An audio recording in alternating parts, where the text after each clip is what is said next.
Dans les vastes plaines de la savane africaine sous le ciel infini, se joue une histoire d'amour et de déchirement.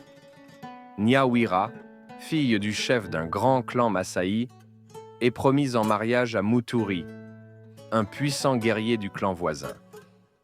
Cette union n'est pas par amour, mais pour consolider une alliance entre leurs familles, un pacte forgé par des générations de tradition et d'honneur. Mais Nyawira a le cœur ailleurs. Depuis leur jeunesse, elle est secrètement éprise de Kimani, un homme qui se trouve dans une position impossible.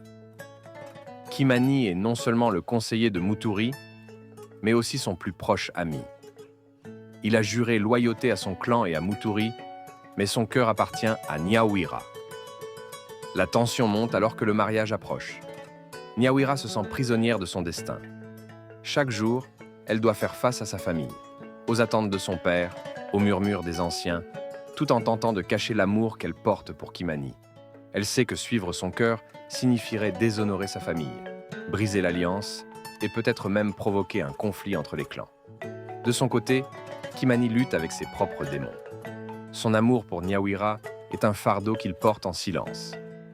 Il sait que s'il révèle ses sentiments, il trahira Muturi et trahira aussi son peuple. Chaque nuit, il contemple la pleine lune, se demandant comment il peut concilier son devoir avec les désirs de son cœur. Un soir, à la tombée de la nuit, Kimani et Nyawira se retrouvent au bord du lac, là où leurs regards se sont croisés pour la première fois des années auparavant. La lueur du crépuscule teinte le ciel de pourpres et d'orange, mais une ombre plane sur eux. Leur amour, aussi pur soit-il, ne peut s'épanouir dans un monde gouverné par l'honneur et la tradition. Ils savent que le moment de vérité approche. Le jour du mariage est fixé. Le village est en fête, mais derrière les sourires et les chants, Nyawira se sent acculée.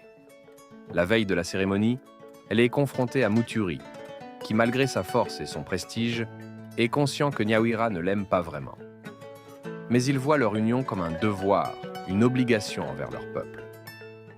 Ce même soir, Kimani, incapable de réprimer son amour plus longtemps, décide de tout avouer à Nyawira. Il sait que cet aveu pourrait détruire sa vie, mais l'idée de la voir avec Muturi est une douleur qu'il ne peut plus supporter. Il la retrouve sous la pleine lune et lui confie ses sentiments, dans une scène empreinte de désespoir et de passion. Le lendemain, juste avant la cérémonie, Muturi confronte Kimani. Il a deviné la vérité. Les deux hommes, amis autrefois, se regardent en silence, leur amitié brisée par la force d'un amour interdit. Une confrontation éclate, mais avant que le sang ne soit versé, Nyawira intervient. Elle refuse d'être le prix d'une bataille entre guerriers. Elle prend son destin en main, rejetant la tradition qui l'enchaîne. Elle annonce qu'elle ne se mariera, ni avec l'un ni avec l'autre, choisissant de suivre son propre chemin, loin des attentes imposées par les anciens. Cette décision bouleverse les deux clans, provoquant des tensions, mais elle ouvre également la voie à un changement. Une nouvelle ère où l'amour et l'honneur ne sont plus en guerre.